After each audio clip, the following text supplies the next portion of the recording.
Hello, welcome to my channel. Welcome back if you've been here before. My name is Beth Ann, and I don't normally read in the horror genre, but sort of randomly-ish, I ended up trying a few horror books over the last couple of months. So I was going to talk about them. Spoiler alert, still not going to be my favorite genre, but I was actually pleasantly surprised by both of these books and actually enjoyed reading them. And it wouldn't take much to convince me to read more by these authors, potentially.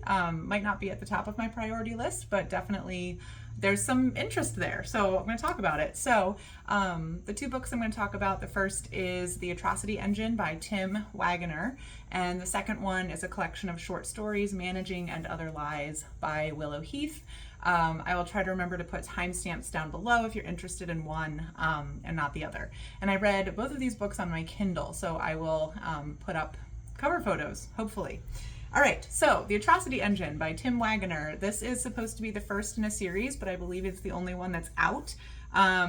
Custodians of the Cosmos, I think, is the name of the series.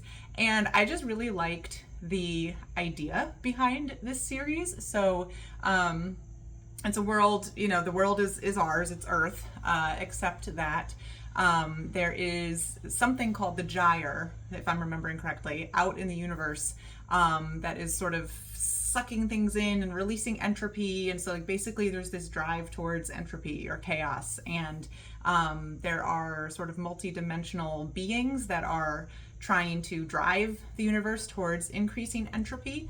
And they are, a few of them make an appearance on Earth, which is one of the things driving the plot in this book.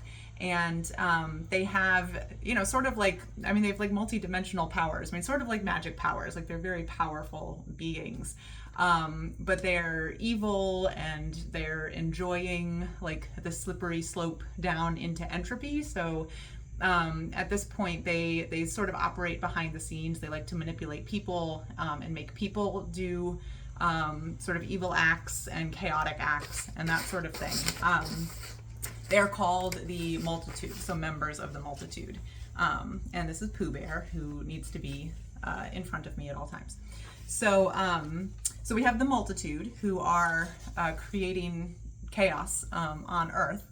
And most of the people on Earth are not really aware of what's going on. And there's a small group of people that are aware. There's a maintenance department, and I just love this. So there's an organization called Maintenance, whose sole purpose is to sort of operate like very low key, like under the radar, cleaning up the multi-dimensional messes that the Multitude creates. So I just really liked that, you know, the maintenance folks, they just try to live very like low-key, understated lives. Their whole motto is like, we never waste anything. They try to be as efficient as possible.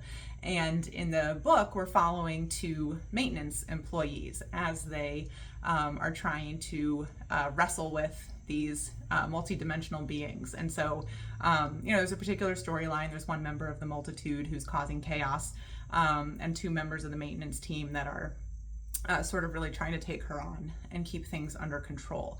One of them, the lead character, whose name I'm totally blanking on, he is more of like a almost middle-aged, like a little bit disgruntled, sort of goes off the books sometimes, a little bit of a rebel within the maintenance organization. So you get a little bit of that type of character.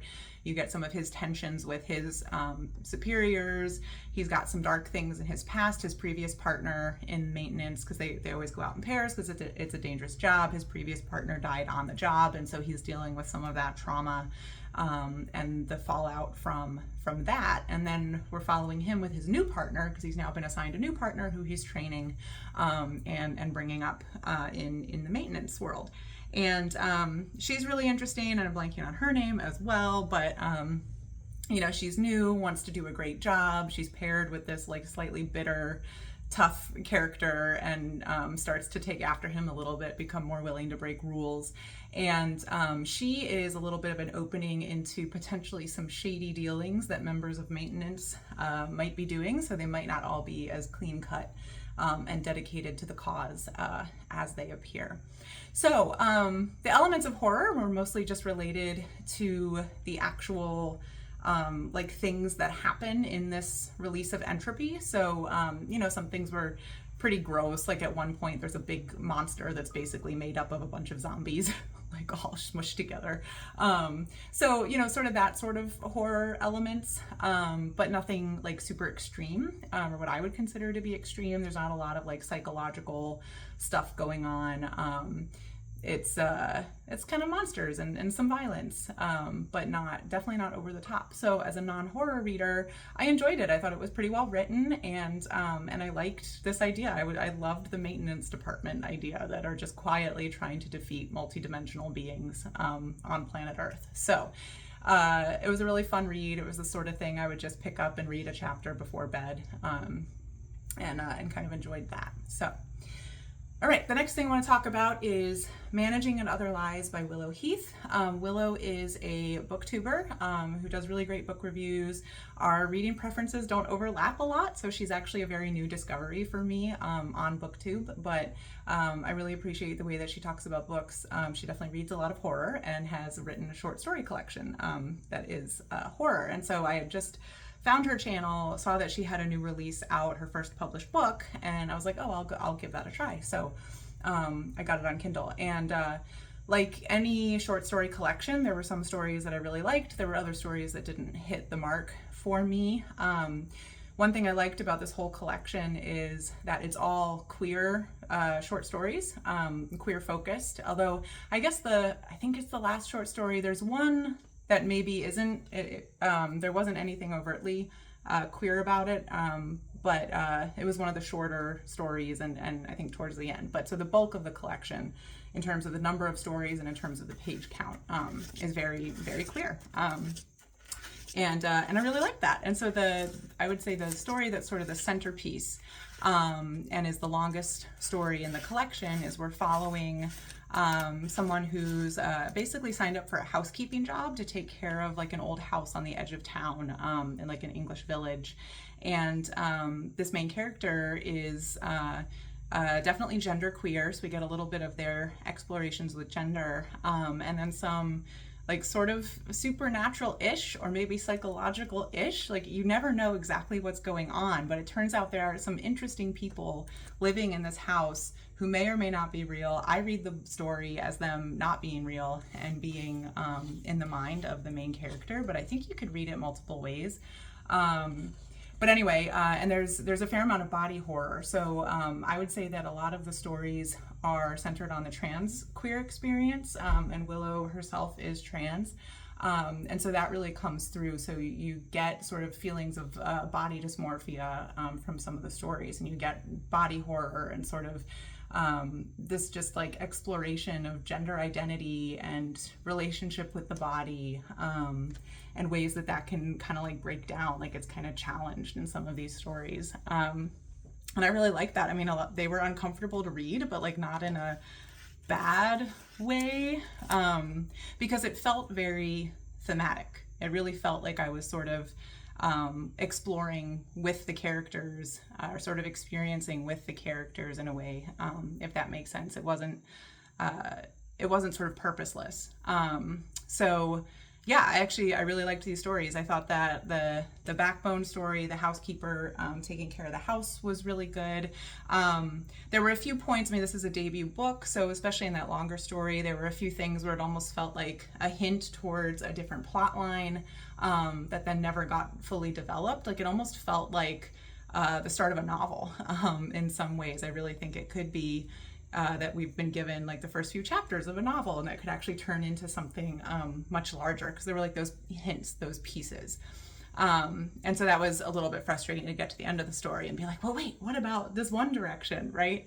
But that's part of the medium, is that it's short, even if you have some wondering about things that could have gone on. So anyway, yeah, I definitely enjoyed that. And as I started out this video saying, I'm not a horror reader.